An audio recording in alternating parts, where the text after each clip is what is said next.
Welcome to Ready Defense with me, Joe Puckett. We have been looking together at matters of faith, questions like, does God exist? What's the nature of the Bible? Or is the Bible from God? Is Jesus the Son of God, the Savior of the world? And so we're looking at things of that nature.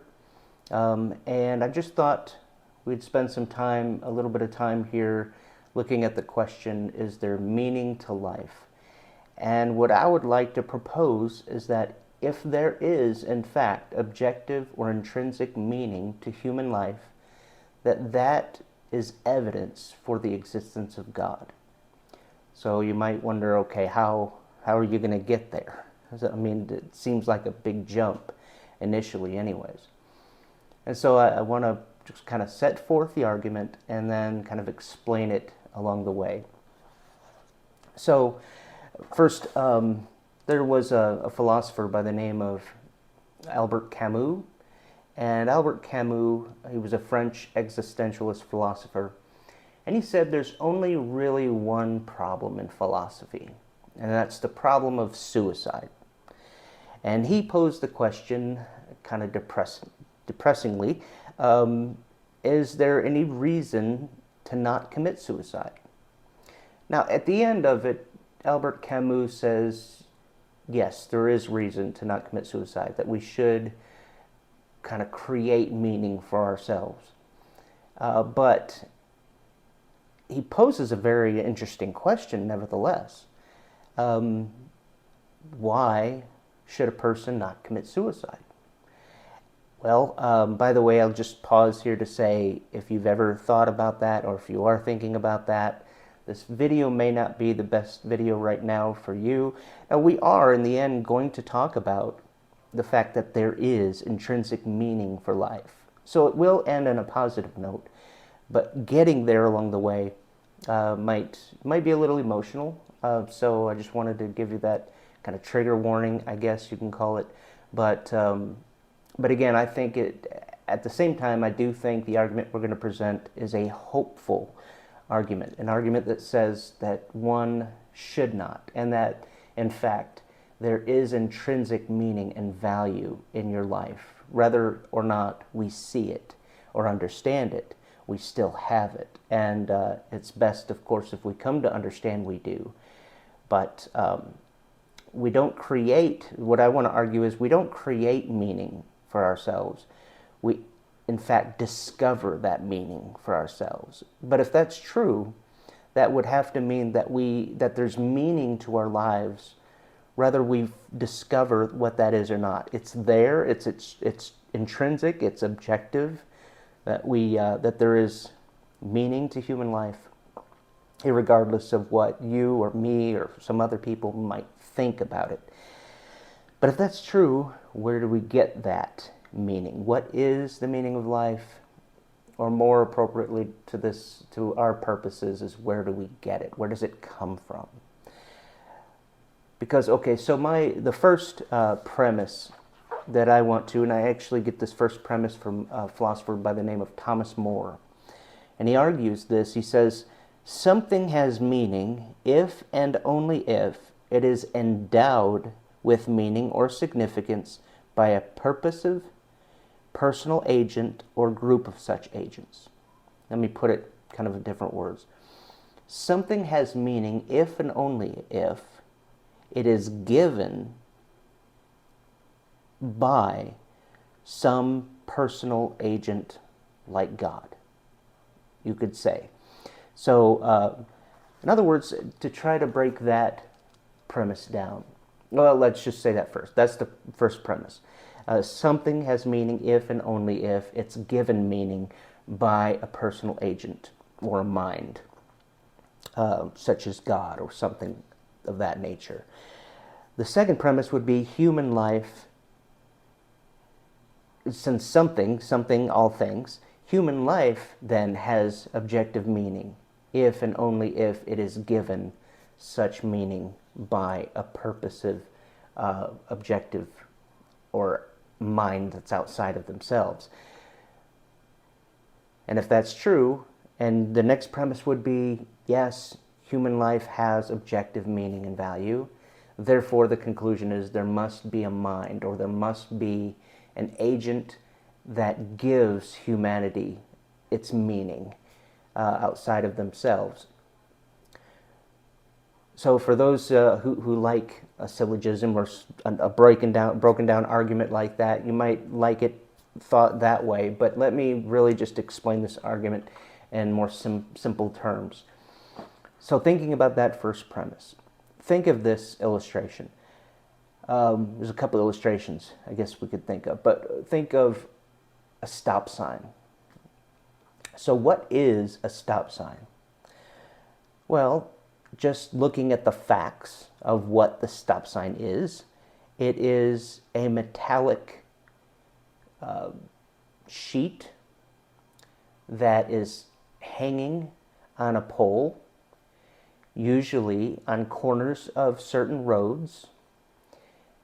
It is red and white and has a certain shape to it, a specific kind of shape to it, and it has letters STOP written on it. So those are some facts about a stop sign. Well, okay, that's fine. That's what it is. But what it is something different than what it means. So what does a stop sign mean? So we would almost say, well, a stop sign doesn't mean anything if there are no minds to give it meaning. Okay, so if there were no human minds and you just had a stop sign, it would just be those facts I just outlined. It wouldn't mean anything.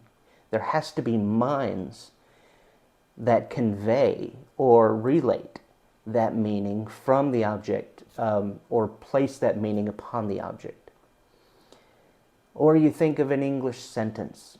So we think of a sentence, it is a series of words put together in a certain way with a noun and verb, and usually a period at the end or explanation point or something like that, certain punctuation marks. And those words are made up of English letters in a certain combined sort of way. And each of the letter represents a sound, and the words represent something else. Well, what it represents is the meaning of the sentence. If those letters and those words didn't represent something, then they wouldn't have meaning. Well, what gives letters and words meaning? Well, it's the minds that socially we have agreed conveys, and we put certain meanings upon those symbols. And so again, a mind or minds is required to have meaning. So whether we're talking about a stop sign, whether we're talking about the English sentence or language, all language works that way, by the way, or we're talking about anything else, minds are required to appropriate or to apply meaning to something. All right, so when we think of something like human life, human existence, my life, your life, the question is, does that life have meaning? Well, going back to how I started with, Albert Camus, he says that it is a natural inclination and desire for all human beings that we have meaning, that we cry out, we desire for there to be meaning in the world and for our lives to have meaning. And he says, but it's a cruel world, because as we ask the question, do we have meaning because we long for it, he says the world answers back, no, there is no meaning to life. There's no meaning to human existence. We are just facts of nature, just like any other facts of nature. Now you think about what he's saying, and initially it could make sense. I mean, if there's no God and there's no mind that gives human nature meaning, then we're just a collection of facts, like this computer in front of me is a collection of facts. Just because we're a more complex collection of facts, just because we can do cool stuff, doesn't mean that we have greater value or meaning to other things, anything else.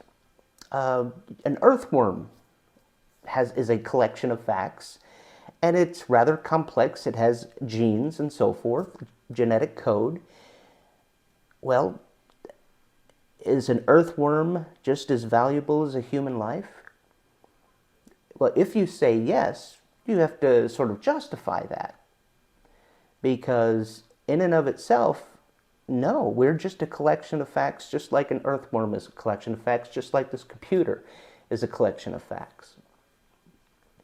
So, does this collection of facts, i.e. my computer in front of me, have equal meaning or status as this collection of facts here? Me, a human being, or you? Well, I think intuitively we just all know, yes, there's clearly a difference. Human life has greater value. But it's not enough just to say, yeah, of course we do. Well, there needs to be something else that we say as to explain why. Because otherwise, if we've just evolved naturally, there's no God, no divine spirit or anything, we just evolved that way, then meaning seems to be just subjective to our own experiences. That is to say, I only have meaning if I happen to create it, and I happen to believe it.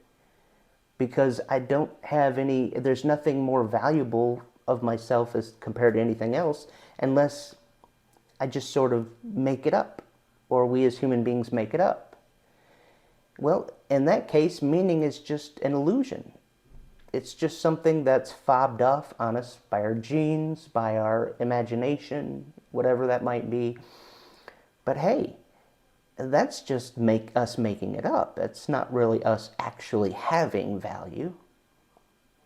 So the answer would be, do we, like Albert Camus says, no, we don't actually have objective value. We're not any more meaningful than the earthworm. Okay, sounds pretty depressing. And I think intuitively most all of us would say, that doesn't make sense, that's not right. Something about that just doesn't sound right. And intuitively that's wrong. Well, I think we can say more than that. My grandchild, beautiful, beautiful grandchild, my granddaughter, absolutely is meaningful. Oh my word, I can't even begin to say how meaningful she is. But any grandparent knows what I'm talking about. But why? Oh, I can give a lot of reasons. But why? Why does anybody have meaning? Again, because there are minds. Now, again, you might think, well, okay, is her meaning, her value, dependent on her grandpa finding value in her?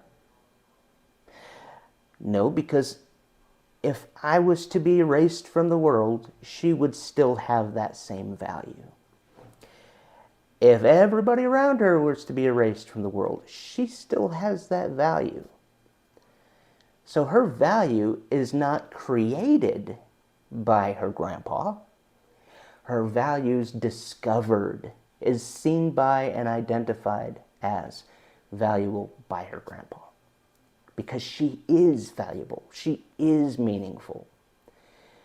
All right, so where does she get that meaning? If the meaning is intrinsic in her, and meaning, we've established, depends on minds or a mind to give us or apply that meaning, then where does that meaning come from? Just like the stop sign. It has meaning, but that's because minds have given that meaning. And so where does human life, where does its meaning come from? Well, again, I want to say, because some people will argue it's because we have minds and we apply meaning to ourselves. Well, this isn't going to do, and it's not going to be a robust enough answer for the person who is contemplating suicide. Because, number one, they may say, I see no meaning in my life. Therefore, because we all have to create meaning in our life, and I'm not creating meaning for my life, that would mean my life really does have no meaning. Well, we could say, well, other people in your life value you, therefore you have meaning. Well, if you talk to certain persons, they've become very convinced that others do not value them very highly, and they don't have meaning. Others don't even have very much meaning for their life. There are people in this world that can become very, very hopeless and feel very valueless. And so what do we say to someone like that? What are the tools? What is the answer that's going to be robust enough to give for somebody that is convinced that they see no meaning in their life and nobody else really has objective meaning or finds a meaning in their life? Now, we may say, I find meaning in your life, but that's not going to be very convincing if it's a stranger or if it's a person that you don't know very well or if the person you don't have much interaction with. It's going to be hard for them to be convinced of that. And so what do we have to say? I would argue that an atheist really doesn't have much to say, or that a person who believes we create meaning for ourselves and that's the only place we get it, they really don't have much to say. So are we left with nothing more to say? No, not at all. We have meaning because there is a mind that has given or endowed us with that meaning. Remember that first premise? Life or anything has meaning if and only if it is endowed or given by another mind, by a mind or minds that has endowed it with such meaning. Like a stop sign, English sentence, whatever the case might be. Minds are required for meaning. Well, if the meaning of an infant or a child or anything, any other human being, but just take an infant. If an infant has meaning, we know that A, the infant hasn't created meaning for itself. It's not even thinking about that. And B, if nothing and no one else around that infant finds that infant meaningful, I'm just saying, you may argue, well, they'll never be that way. But if nobody knows, say, about that infant, does that infant have any meaning to anybody? If you're willing to say still yes, and I say yes, then where does that meaning come from the child? If meaning requires a mind, well, that infant, that child has meaning because there is a great and grand mind that brings value and meaning into that life. Your life has meaning. My life has meaning. Not because I created or you created, but our lives has meaning because God has endowed us or created us with such meaning. He is the eternal mind that gives us that wonderful value as human beings. That's a resource that an atheist or other people just do not have. Now, they may, again, bite the bullet and say, yep, we just don't have meaning. And maybe you choose to think that you live in a world like that. I don't, I guess, have a lot to argue against a person that chooses to believe we live in a world like that. I just refuse to believe that we live in a world like that. It doesn't make sense, intuitive sense. It seems very natural, and it seems very, almost like you don't even need an argument to prove it or to show it.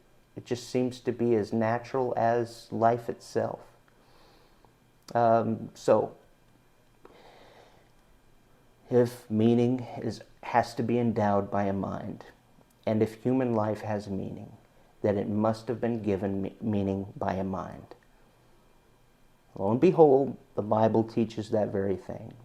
In the beginning, God created the heavens and the earth, and on the sixth day, God created Adam, and he created Eve, male and female, and he says this in verse 27 and 28, verse 26, 27, 28. He says that when man and woman was made, they were both made in his image. In the image of God, he created them, male and female, he created them. We are made in the image of God. That means we have intrinsic value, inherent value, value and meaning and purpose, irrespective of what other people think about us, irrespective of even how you think of yourself or I think of myself. We objectively have it in virtue of having been endowed and created by God.